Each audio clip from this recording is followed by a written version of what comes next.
The 3rd year after our engagement, Marco's public confession to his ex-girlfriend hit the trending headlines. This time, I didn't make a statement. I resigned from my executive position at F Group, packed up the jewelry gifted by Marco's family, and said calmly to him, "Let's call off the engagement." He smiled mockingly, playing the long game. "Are you?" Just to be clear, I didn't even attend the engagement party.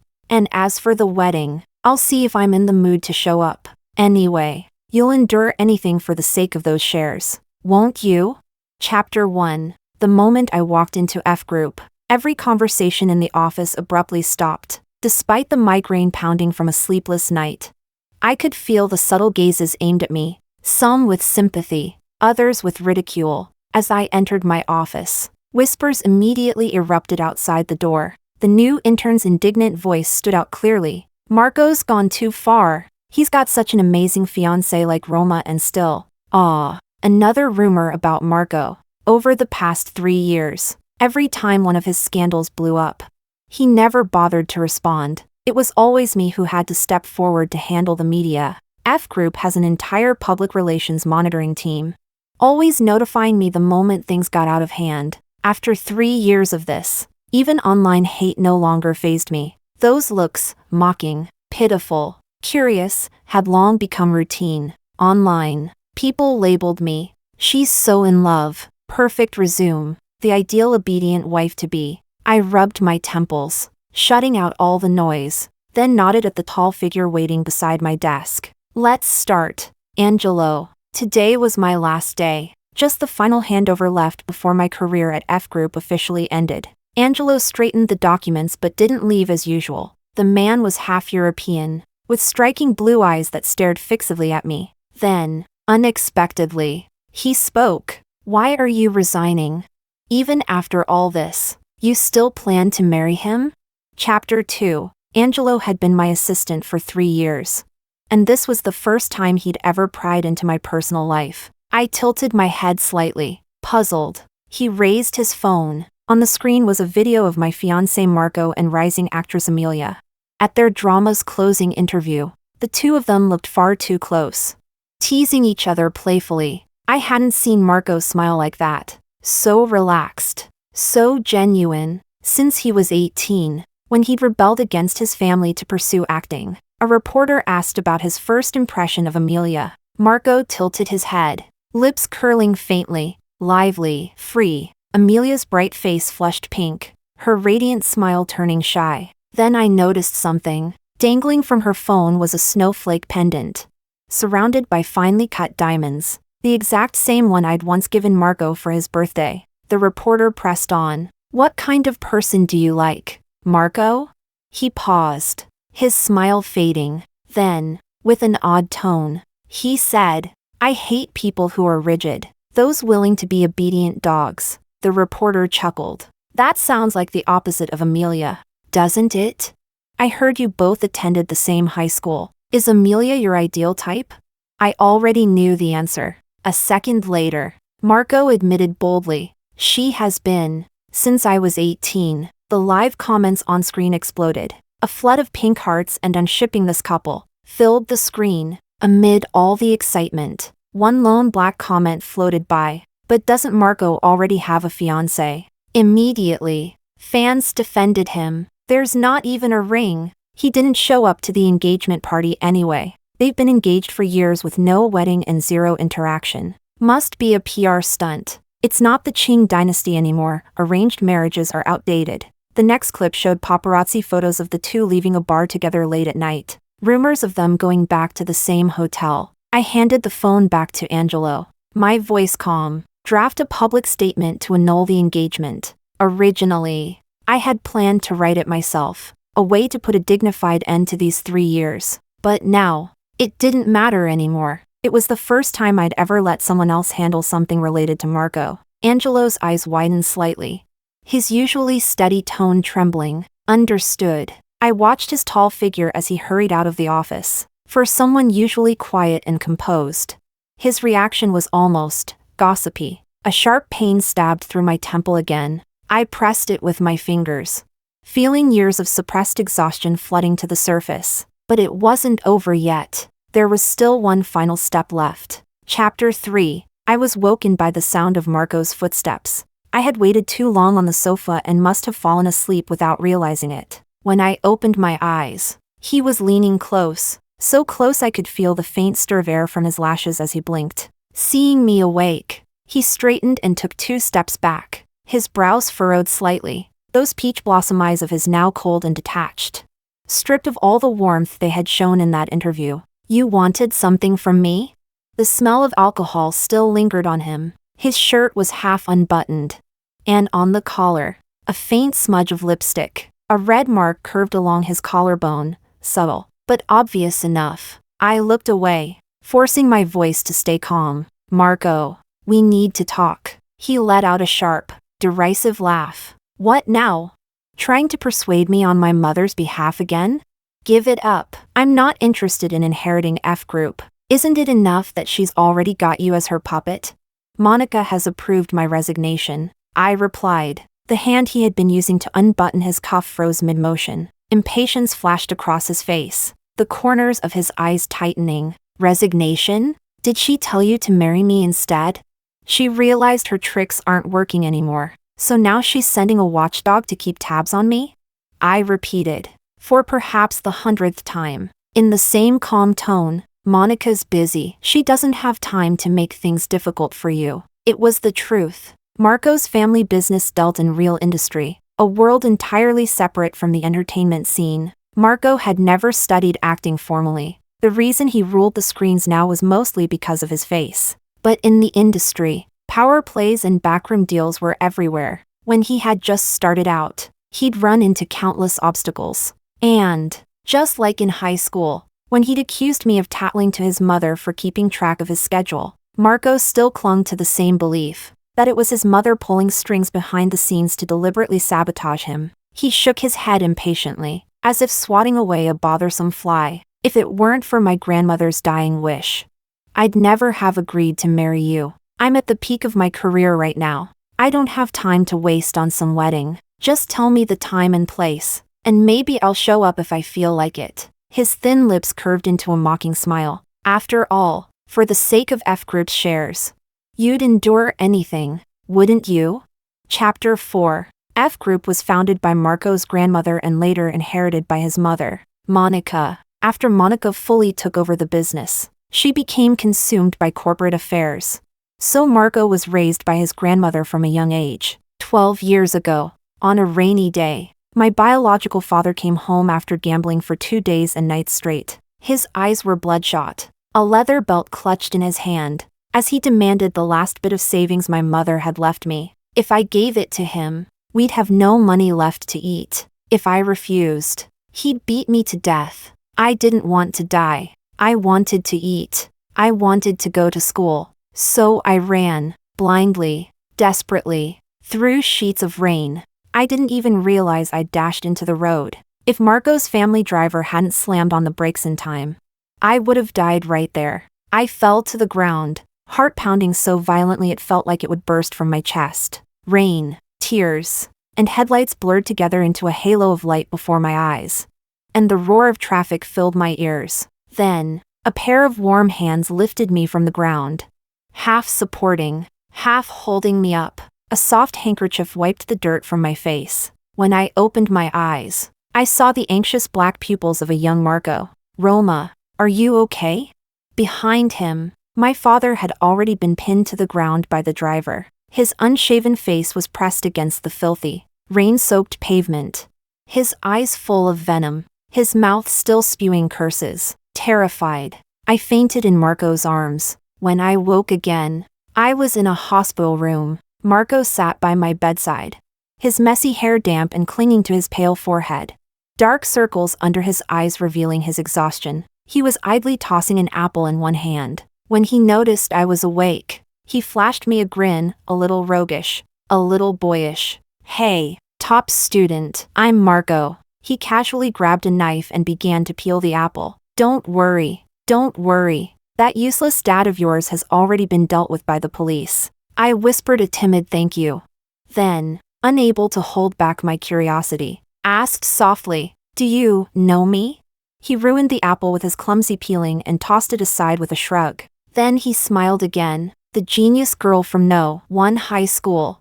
Who doesn't know you? He was a rich young master. And that rainy night was probably the closest he'd ever been to the ugly side of the world. When I offered to repay him later, he refused without hesitation. His eyes were filled not with arrogance, but with pure pity. Your dad's really not human. Since I happened to be there, it's my business now. Don't worry, my family's got plenty of money. That very night, he went home and begged Monica to adopt me. Of course, Monica refused such a ridiculous request. But Marco's ailing grandmother spoke up. She said the house felt too empty. And since Marco's grades were terrible, she allowed me to move in, on the condition that I tutor Marco in return, and that was how I entered the Marco household. Chapter 5. For the first 2 years, Marco treated me like a little sister. He'd always bring me strange imported snacks, or shiny trinkets he thought girls would like. Once, he waved a snowflake bracelet he'd skipped class to buy. Teasing, call me Gidge, big brother. I hesitated for a long time, cheeks burning, then finally whispered, Marco. He sighed helplessly. Roma, you're so stingy. Monica had little interest in me at first. She was busy fighting for power within the company. And I only saw her occasionally, until my collection of competition trophies grew so large that they filled an entire room. Her gaze toward me changed then, from indifference to satisfaction. She began calling me to her study for lessons, hired professional coaches, and sent me to compete internationally. During my 4 years of university, I rotated through every department of F Group, learning from the ground up. After the engagement, Monica made the final decision. I officially entered the executive team of F Group. As Marco's fiancé, Marco's relationship with his mother had always been bad, aside from their equally striking looks.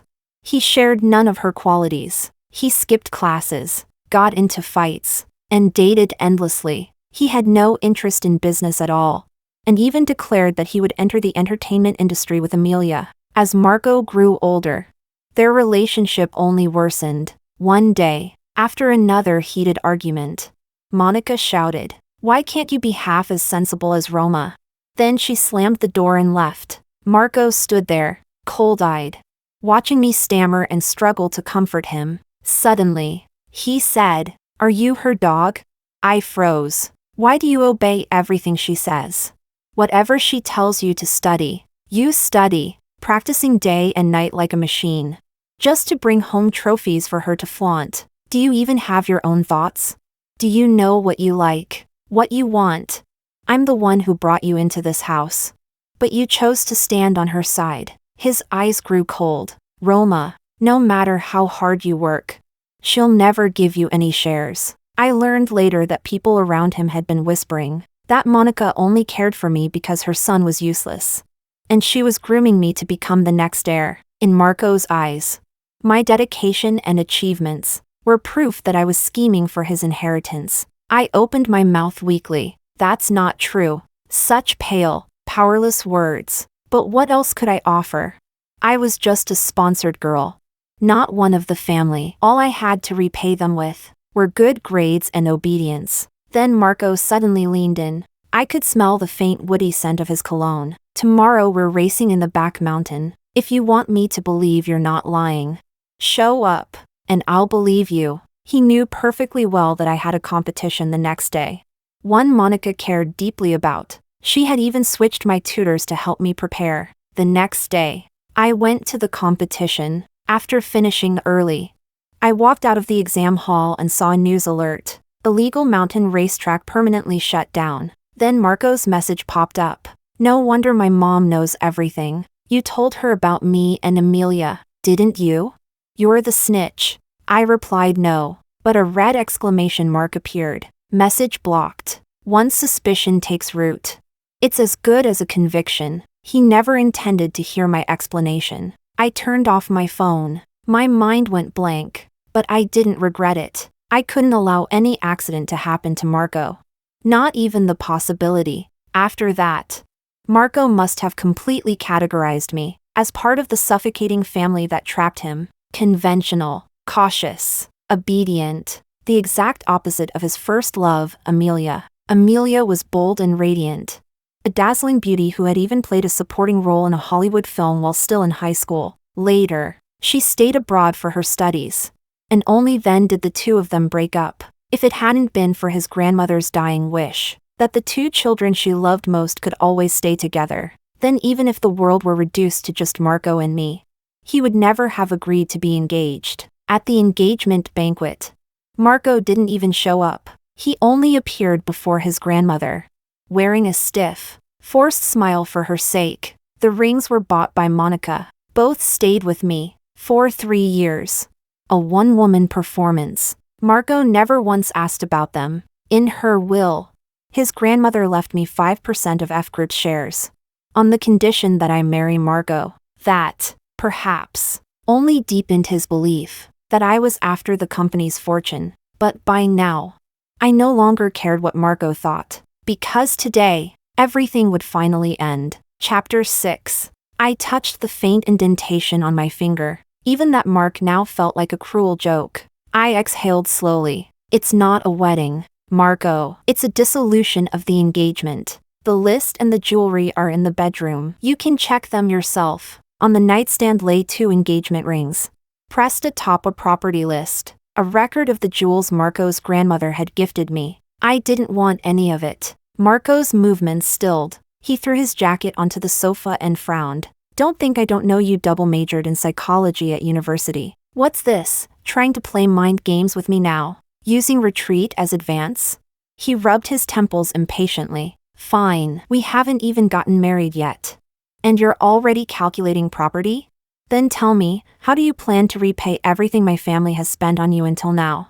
I had already settled that debt with Monica. When Monica read my resignation letter, she was silent for a long time. She drew a mint cigarette from her sleek silver case. I quietly lit it for her. The cigarette burned halfway down before she finally spoke. Mother was confused at the end.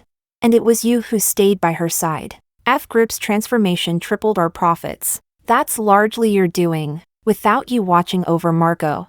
I couldn't have focused on the company all these years. She took a long drag, then exhaled softly. Roma, that boy is young. He doesn't know what it means to cherish someone. I smiled faintly. Without you, there wouldn't be the me I am today. Monica sighed, her sharp gaze softening through the haze of smoke. Have you decided where to go next?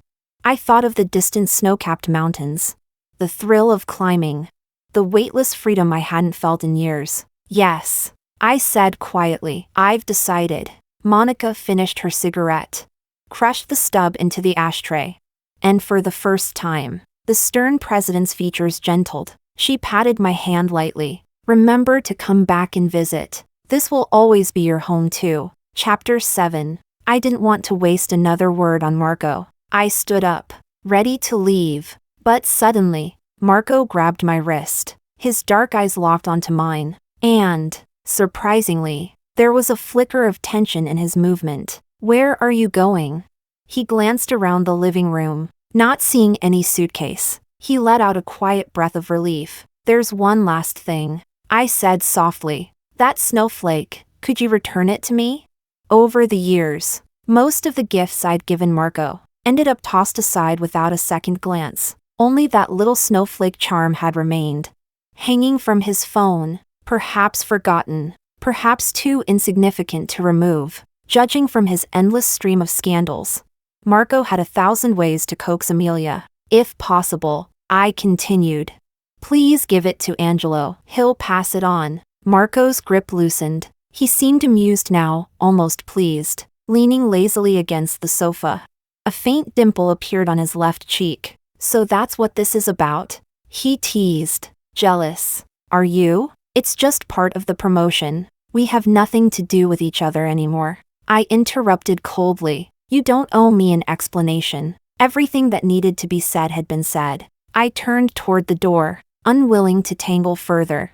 Then his voice, tinged with that familiar lazy smile, came from behind me. Come back early. I'm not feeling well after drinking. I want your porridge tomorrow morning. My steps faltered for a brief second. Once, when Marco was abroad filming, he'd called me late at night, complaining of stomach pain. I'd been exhausted, working nonstop for a month.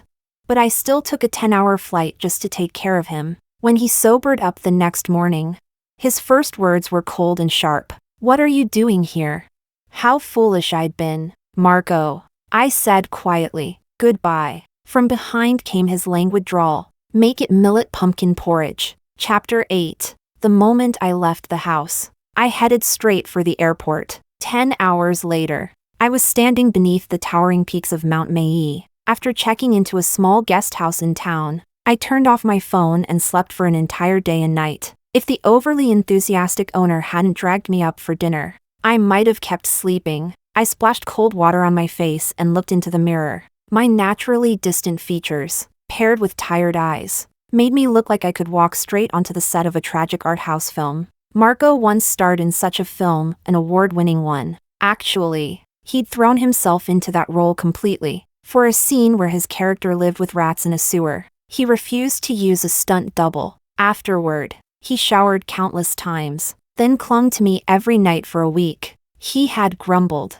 "Don't overthink it." But at the time, I was genuinely happy. I thought maybe, just maybe, we'd finally gotten closer. I patted my face, trying to shake off the thoughts. That long sleep hadn't eased my exhaustion at all. On the contrary, it felt like years of fatigue had finally caught up to me. From head to toe, I was drained, moving like a ghost.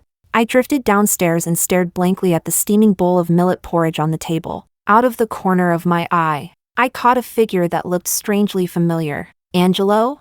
I blurted it out in disbelief. The man turned his head, those deep ocean blue eyes, unmistakable. "What are you doing here? Did something happen at the company?"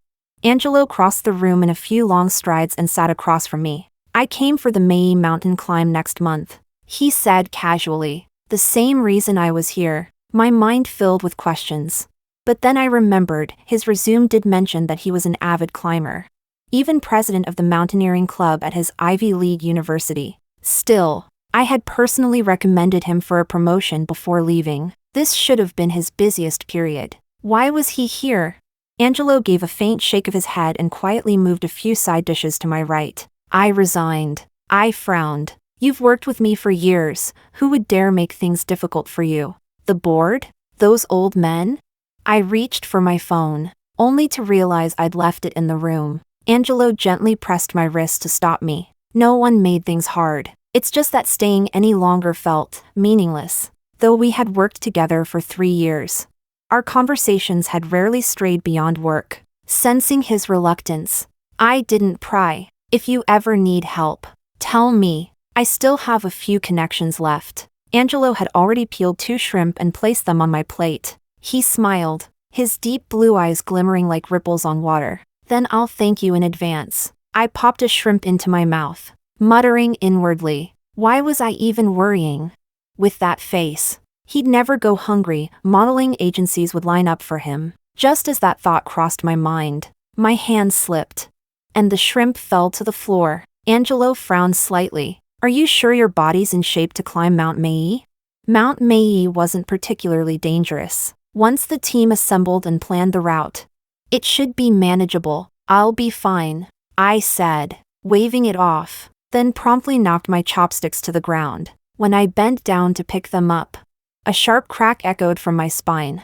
Apparently, my job had taken a far greater toll on me than I thought. Angelo looked at me, a trace of concern in his eyes. "Roma, the weather at Maui can change fast. You'll need stamina." He paused, then added with a faint smile, "I know a bit of massage therapy. I can help you with some recovery training." And, as if anticipating my hesitation, he added, "Consider it an early thank you for your recommendation."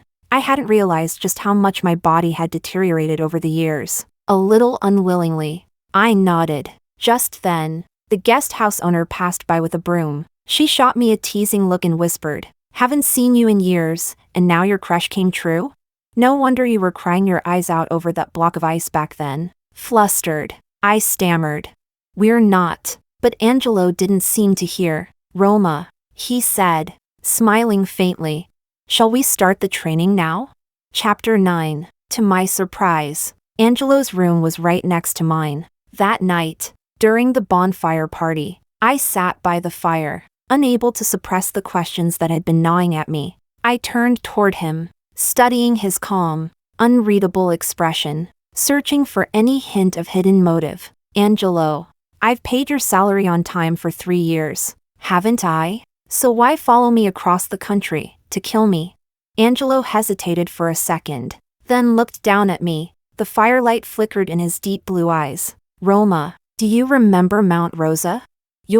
He exhaled softly. I'm Aaron, the one you found. Mount Rosa was the most treacherous mountain in Country A, a place said to be protected by mountain gods, where blizzards changed direction without warning and climbers often never returned. Back then, halfway through my own climb, our team received news that another group had gone missing in the storm. Instead of pressing toward the summit, I joined the rescue mission and by sheer luck, found Aaron, nearly buried alive in the snow. I laughed at the memory. So it was you. You have no idea how heavy you were. Before I rejoined the team, I thought I'd freeze to death dragging you along. Angelo gave a quiet his gaze fixed on me. At the time, you said you'd climb Mount Rosa with me again. The memory came back in flashes. The roaring wind, the endless white, me shouting encouragement to keep both of us awake as I dragged that half-frozen man through the snow. I'd told him that we had to survive, that I wanted to see Marco again,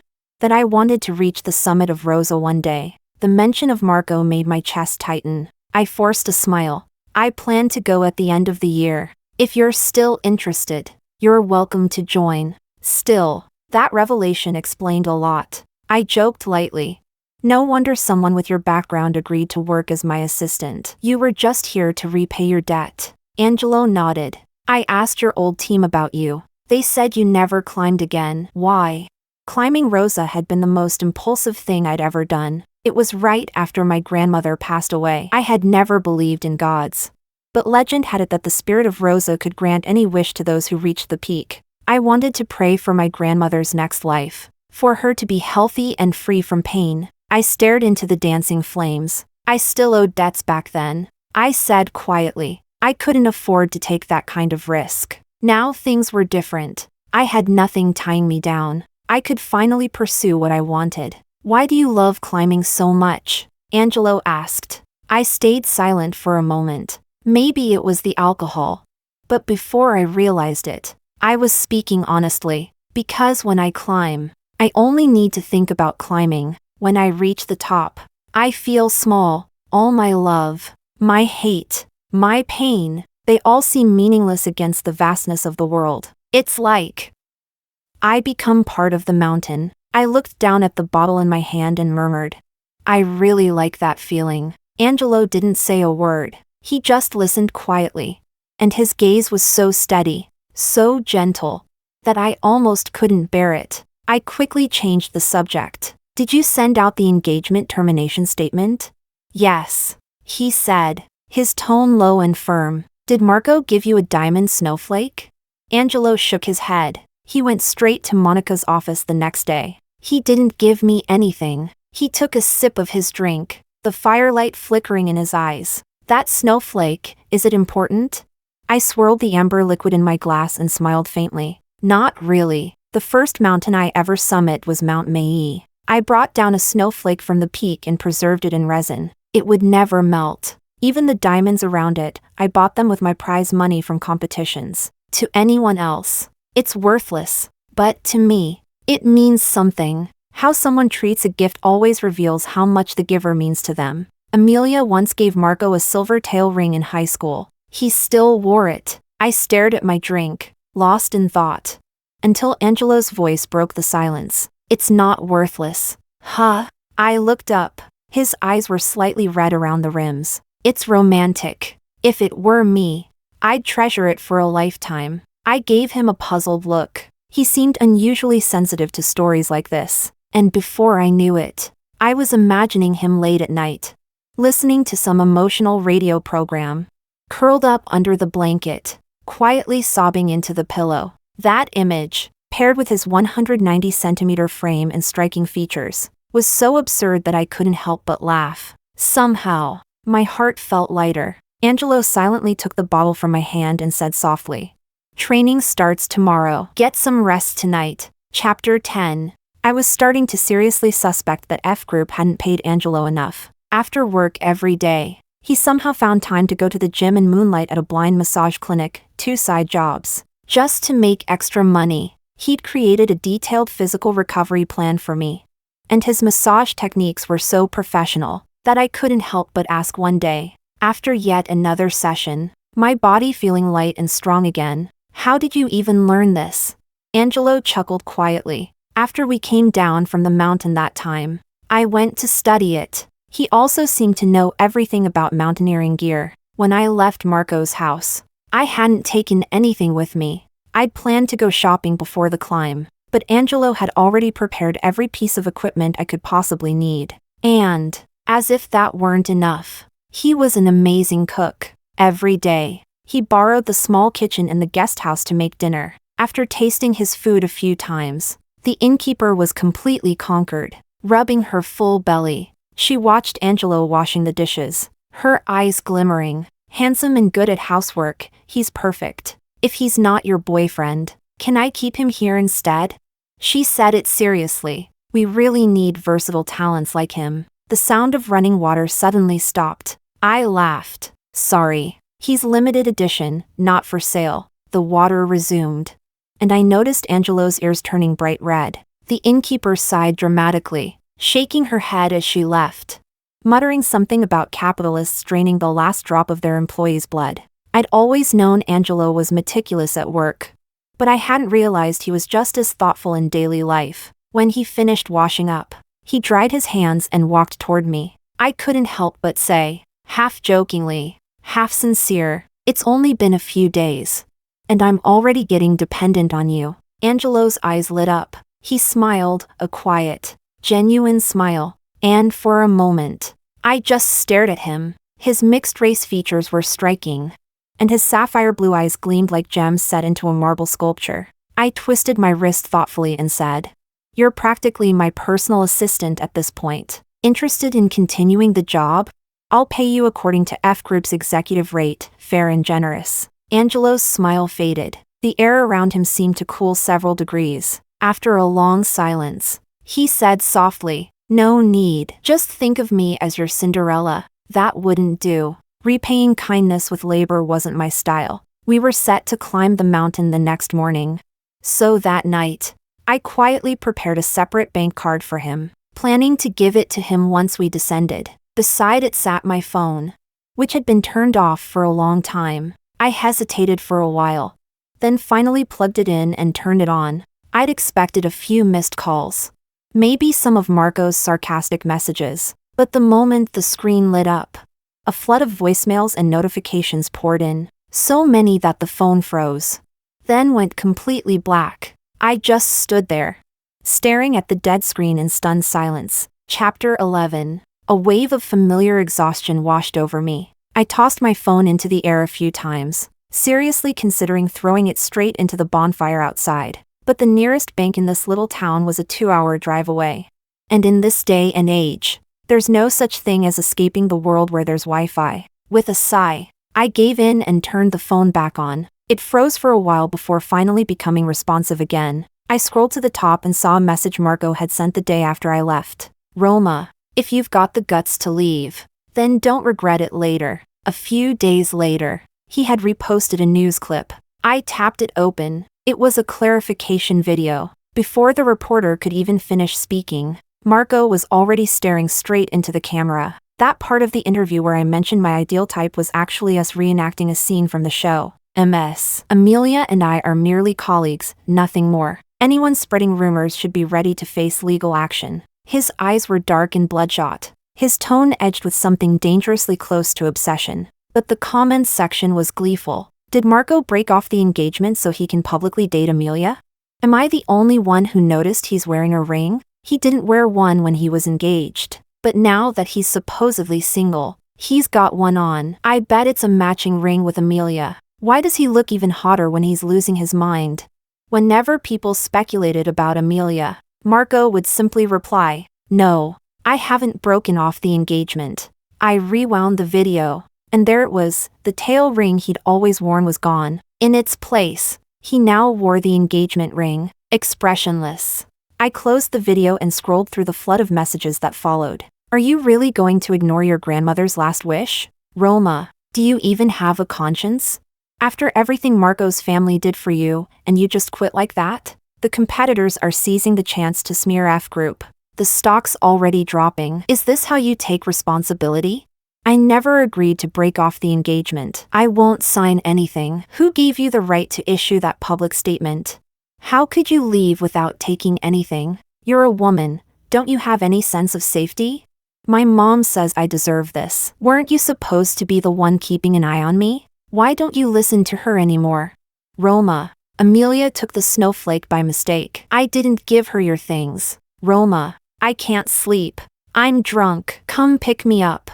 Roma, my stomach hurts. If you don't come, I'll just die of pain. The messages stopped 2 days ago. The last one read, Roma, I can't find you. That night, he had called 78 times. I turned off the screen and felt a dull, indescribable ache in my head. If this had been years ago, just hearing that Marco needed me would have made me forget every cruel word he'd said. I would have been overjoyed, pathetically so. But now, all I felt was a kind of nauseating disgust. The kind you get watching someone eat spoiled food. Outside the window, the snow-covered peaks blurred into the darkness. I thought to myself, I really should have just thrown that damn phone into the fire. And then, the screen lit up again. Open the door. Chapter 12. The knocking came almost at the same time as the message, urgent and angry. Pounding through the cold night. I gritted my teeth and ignored it for a while. But eventually, I got up and opened the door. The moment it swung open, a dark figure swept in with the howling wind and snow, and wrapped me tightly in his arms. Marco's voice trembled with fury beside my ear. Roma, you bastard, how could you just disappear like that? No one would tell me where you were. I thought you were dead. Even his breath was icy, hitting my skin like shards of frost. I shivered and pushed him away with all my strength. Marco, we have nothing to do with each other anymore. Keep your distance. There was fire burning in his eyes as he grabbed my wrist hard. Nothing to do with each other? I took you home when you had no one. Doesn't that count as something? My family found the evidence that got your father sentenced to life. Doesn't that count as something? I never signed your stupid contract. I don't acknowledge that so-called breakup statement. You still have 5% of F Group's shares. I'm your fiancé. Doesn't that count as something? Enough. His voice began to blur in my ears, a harsh, buzzing sound that made my temples throb. And before I even realized it, I was shouting back, my voice sharp and trembling. I know. The Marco family has been so generous. You don't have to remind me every single time. You saved me. Your grandmother loved me. Your mother helped me. Marco, what else do you want me to do? Do you want me to skip classes with you? Follow you overseas to be your manager? Fight Monica alongside you? Monica battled the board for years. If the company's transformation had failed, F Group would have gone bankrupt. Would you really have wanted your grandmother's and Monica's lifelong efforts to go to waste? If I hadn't done everything perfectly, do you think Monica would have kept overlooking your messes? Marco, when you were performing plays abroad, your grandmother's Alzheimer's had already gotten so bad she could talk to her own reflection for hours. You wanted to chase your dreams. And yes, Monica opposed you, but not everyone in this world revolves around you. Everyone has their own responsibilities. No one has time to keep playing the villain in your story. Marco stared at me silently. Then he slowly lifted a trembling hand and touched my face. I tried to move away, but not fast enough, and only then did I see the cold, wet traces on his fingers. Marco, proud, arrogant Marco, was bowing his head, murmuring as he looked at the drops of water on his hand. I'm sorry. I didn't even realize I was crying. It felt like exhaustion itself was speaking through me. Marco, the illegal motorcycle race, yes. I was the one who reported it. I went there that night. There were no barriers, no first aid stations, no hospitals nearby. The closest one was 5 kilometers away. I couldn't imagine what would happen if something went wrong. But aside from that, I never spied on you. Marco whispered, almost tenderly. Don't cry. I believe you. 4 years. Everything I said had only earned me his cold, mocking laugh. Hearing I believe you now, it came far too late. Go back. Marco, I don't want to be your wife, and I don't want your family's shares. Every cent I have, I earned through my own work. If you still think I owe something to the Marco family, then take it all. Let's not contact each other again. Chapter 13. Marco suddenly looked up, eyes bloodshot and glistening with rage. He moved as if to pull me into his arms again. Don't. I struggled so violently that my head slammed against the half-open door with a thud. At that exact moment, Angelo appeared at the top of the stairs. In a flash, he was in front of me, his fist connecting hard with Marco's face. Marco staggered backward and fell to the ground, while Angelo caught me firmly, his eyes full of concern. Roma, are you all right? Marco, completely caught off guard, sat stunned for a second. Then, as blood trickled from the corner of his mouth, his confusion slowly turned into burning fury. Your assistant? Roma, you left me for him, didn't you? The absurdity of the scene made me laugh, a quiet, broken laugh. I suddenly realized how pointless my earlier words had been. Marco's first instinct had always been distrust. He never once believed me, not truly. Maybe his so-called friends had planted those doubts. But he chose to believe them. I looked at him, at that once handsome face, those familiar brows and eyes, that had haunted me since that rainy day so many years ago. That fleeting image of him, a boy standing in the downpour, had kept me awake countless nights, had given me the strength to stand on one podium after another. But if 10 years of effort, of sacrifice, of shouting myself hoarse, was what it took to earn even a shred of his trust, then I didn't want it anymore. He had once been the light of my youth, but now, I wished I had never met him at all. Yes, I said, my tone dripping with sarcasm. Angelo and I have been secretly involved all along. I broke off the engagement because I was guilty. That's exactly the kind of woman I am. So go ahead, Marco. Stay far away from me and celebrate it with fireworks. Angelo stepped forward, his expression icy, his voice sharp as frost. Marco, please stop harassing my girlfriend. Otherwise, I won't mind handling this my own way. I blinked, half amused. Well, I thought, he's getting into character pretty fast. Then, sirens wailed in the courtyard. The police arrived just in time to see Marco lunging toward Angelo, screaming incoherently. The innkeeper came rushing up behind them, panting, clutching a wooden stick. Roma, I'm here. I didn't even know whether to laugh or cry. As the police restrained Marco, he still shouted over his shoulder, Roma, I'm your fiancé.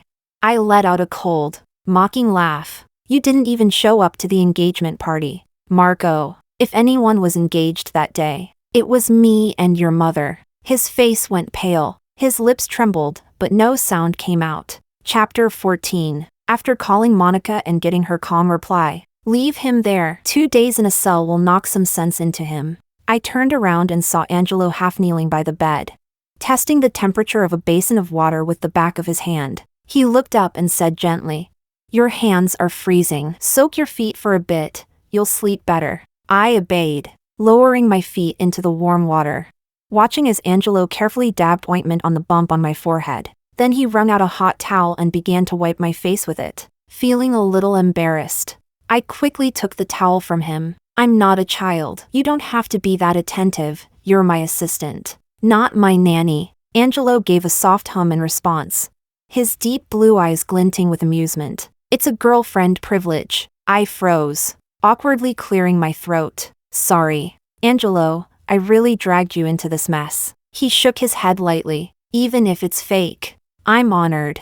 I made a mental note right then. His salary for this month would be doubled, and I'd add a bonus for emotional damages. Half joking, I said, you act so naturally. Maybe you should go into showbiz. You'd have a brighter future than being my assistant. Angelo replied without hesitation, his tone calm and steady. I wasn't acting. Then, with a voice as smooth as if he'd said nothing unusual, he added, I like you. That wasn't a performance. He dropped the emotional grenade so casually that I sat there on the edge of the bed, mouth half open, staring blankly into the air for a long moment after he left. A few minutes later, Angelo returned, as composed as ever, carrying a cup of warm milk. He set it gently on the bedside table and said softly, "If you can't sleep, call me, I'll be right outside." As he turned to go, I blurted out, "Angelo." He stopped and leaned closer,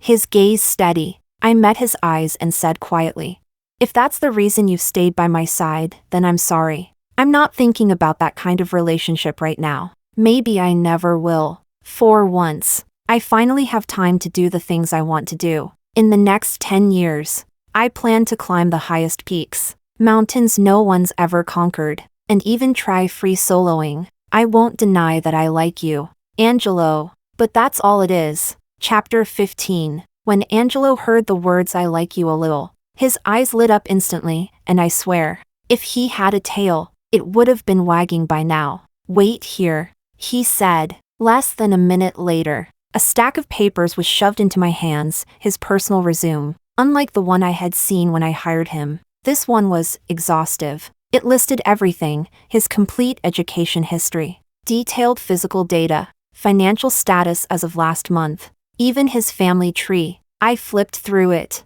stunned. "Your father is the CEO of KWT Group?" My gaze slid to the assets column, then to the salary card I'd been planning to give him, and suddenly I felt like a charity organization redistributing wealth. When I reached the page with his body measurements, my face went hot. I shut the file quickly and set it aside. Angelo knelt beside the bed again, his deep blue eyes solemn and steady. "Roma, the first time I saw you was at the National Math Olympiad in our sophomore year of high school. I liked you from that day on. I'm not giving you this to show off, but to prove that I'm physically healthy, mentally sound, and financially independent. My feelings for you come from genuine admiration and affection, not from pity, guilt, or obligation. You don't owe me anything, honestly. The fact that you even like me a little, that's already more than I ever hoped for. Marco was a lucky fool. He never realized your love was a priceless gift. I'll accept whatever kind of relationship you want, employer, friend, anything. I just wanted you to know, your existence alone is enough to make someone else happy." My vision blurred with sudden heat. My voice came out thick. "Thank you, I really needed to hear that tonight." I steadied my breath, took out a bank card, and pushed it toward him. "Let's keep it as employer and employee for now." Angelo didn't look disappointed. He simply accepted the card and extended his hand. Then, "Does the employer want a friendly hug?"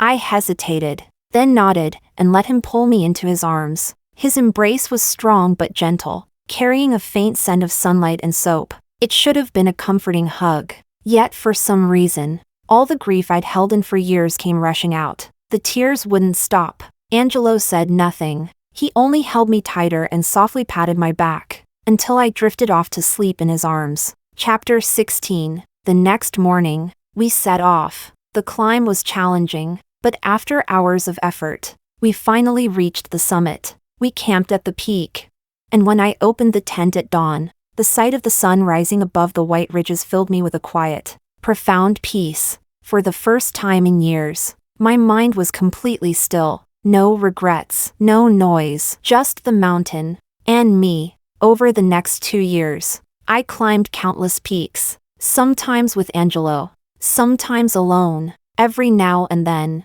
Marco would send me messages. No matter how many times I changed my number, he somehow always managed to find me. I never replied, until one winter afternoon, sitting with Angelo at a cafe beneath the glacier. I saw Marco, alone, staring into a cup of black coffee. I murmured something to Angelo and walked over. "If you've got something to say, just say it." Marco's dark eyes locked on me. He spoke slowly, voice hoarse. "Roma, as long as you're willing to come back, no one will ever take your place." His hand tightened around the coffee cup, veins standing out starkly. He was still wearing the engagement ring, but now it had been altered, inlaid with the diamond snowflake. "I don't care about Angelo," he said quietly. "Roma, I love you. I've always loved you," Marco said quietly. "I just didn't know how to face it. So many things went wrong between us. I hated that you wouldn't stand by my side. I worried that it was the Marco family's money, not love, that kept you near me. Roma, I never touched those women, I swear." I looked at him, calm, detached. He was so close that I could feel his breath, Yet somehow, he felt farther away than the mountains and glaciers beyond the window. My voice was soft but steady. Marco, after all these years, do you really not know whether I loved you? You just assumed I'd always be here, waiting, so you made me the safe outlet for every storm inside you. But in my world, that isn't love. His face turned pale. He reached out as if words could save him. I'll learn. Roma, I'll learn how to love you right. I miss you. I really do. I watched him in silence. Once, he had been like a god to me, the man who pulled me from the fire. And later, the same man who burned through every ounce of love I had left. I was still grateful to him, but gratitude was not love. It's over, I said. Marco, once I make a decision, I never look back. Chapter 17. Outside the cafe, Angelo was leaning casually against the car, waiting. I nudged his shoulder lightly. Come on, time to head for Mount Rosa. We climbed it together. This time, the weather was perfect, as if the mountain gods were smiling down on us. At the snow-covered summit, surrounded by endless white, I closed my eyes and made a solemn wish to the spirits of the mountain, a wish for my grandmother's peace and happiness in the next life. When I opened my eyes, I found Angelo beside me, eyes shut, lips moving slightly. I leaned close and brushed my lips against his cheek. He sucked in a startled breath, and I couldn't help but laugh. I took his hand. The mountain god here is said to be very powerful. So, our wishes will all come true. Angelo's fingers tightened around mine. His ears were burning red, but his blue eyes shimmered like sunlight reflected on ice. I turned toward the vast, silent expanse of snow and sky. Everything from the past lay far behind me now. And ahead, there were still so many mountains waiting to be climbed.